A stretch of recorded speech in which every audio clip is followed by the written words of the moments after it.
بسم اللہ الرحمن الرحیم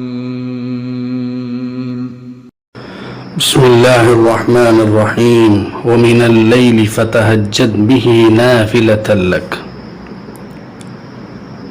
اللہ تبارک و تعالی اس آیت میں اپنی پیارے نبی حضرت محمد صلی اللہ علیہ وسلم کو اور آپ کے واسطے سے ساری امت مسلمہ کو یہ حکم دیتے ہیں کہ اے نبی صلی اللہ علیہ وسلم، آپ رات کے ایک حصے میں اٹھ کر تہجد کی نماز پڑھیے، درحالے کہ یہ نماز آپ کے لیے فرض سے زائد چیز ہے۔ حضرات، 5 وقت کی نماز فرض ہونے سے پہلے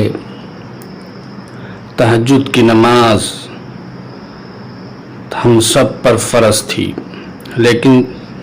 معراج کے موقع پر جب 5 وقت کی نماز فرض کر دی گئی تو تہجد کی فرضیت منسوخ ہو گئی اور اس کی فرضیت کو اٹھا لیا گیا، لیکن ابھی بھی اس کی سنیت اور اس کا استحباب باقی ہے۔ اللہ کے نبی صلی اللہ علیہ وسلم نے احادیث کے اندر اس کے پڑھنے کی بڑی ترغیب دی ہے اور اس کے بڑے بڑے ثواب بیان فرمائے ہیں۔ چنانچہ ترمذی شریف کی روایت ہے، اللہ کے نبی صلی اللہ علیہ وسلم نے فرمایا، علیکم بقیام اللیل، اے لوگو تم قیام اللیل یعنی تہجد کی نماز پڑھنے کو لازم کر لو، فإنہ دأب الصالحین قبلکم، کیونکہ تہجد تم سے پہلے لوگوں کا، تم سے پہلے گزرے ہوئے انبیاء اولیاء کا طریقہ ہے۔ وَهُوَ قُرْبَةٌ لَكُمْ إِلَىٰ رَبِّكُمْ، تہجد کی نماز تم کو تمہارے پروردگار کے قریب کرتی ہے۔ وَمَغْفِرَةٌ لِلسَّيِّئَاتِ، اور تمہارے گناہوں کے دور ہونے کا سبب ہے۔ وَمَنْهَاتٌ عَنِ الْإِثْمِ، اور تہجد کی نماز تمہیں گناہوں سے روکنے والی ہے۔ بزرگوں اور دوستو، مسلم شریف کی روایت میں ہے، رسول اکرم صلی اللہ علیہ وسلم نے فرمایا کہ اللہ تبارک و تعالی ہر رات کو دنیا کے آسمان پر نزول فرماتے ہیں، یہاں تک کہ جب رات کا تہائی حصہ باقی رہ جاتا ہے تو اللہ کی طرف سے اعلان ہوتا ہے، من یدعونی فاستجیب لہ، کون مجھ سے دعا کرے گا میں اس کی دعا کو قبول کروں گا۔ من یسألنی فاعطیہ، کون مجھ سے مانگتا ہے میں اس کی مانگ پوری کروں گا۔ ومن یستغفرنی فاغفر لہ،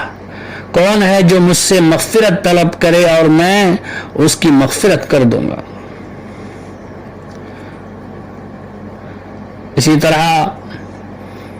ترمذی شریف ہی کی روایت ہے، حضرت عمرو بن عنبسہ رضی اللہ عنہ فرماتے ہیں کہ رسول اکرم صلی اللہ علیہ وسلم نے فرمایا،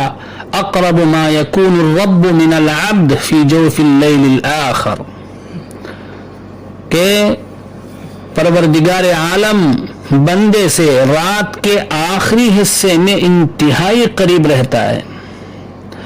لہذا اے عمرو بن عنبسہ، اگر تم اس وقت اللہ کو یاد کرنے والوں میں سے ہونا چاہتے ہو تو ہو جاؤ۔ اسی طرح ابو امامہ رضی اللہ تعالیٰ عنہ روایت کرتے ہیں کہ آپ صلی اللہ علیہ وسلم سے پوچھا گیا، یا رسول اللہ ای الدعاء اسمع، اے نبی اکرم صلی اللہ علیہ وسلم، کس وقت کی دعا بہت زیادہ قبول ہوتی ہے؟ تو رسول اکرم صلی اللہ علیہ وسلم نے فرمایا، جوف اللیل الآخر و دبر الصلوات المکتوبات، رات کے آخری تہائی حصے میں اور فرض نمازوں کے بعد۔ تو بزرگ اور دوستو، ان احادیث سے معلوم ہوا کہ رات کے آخری حصے میں اللہ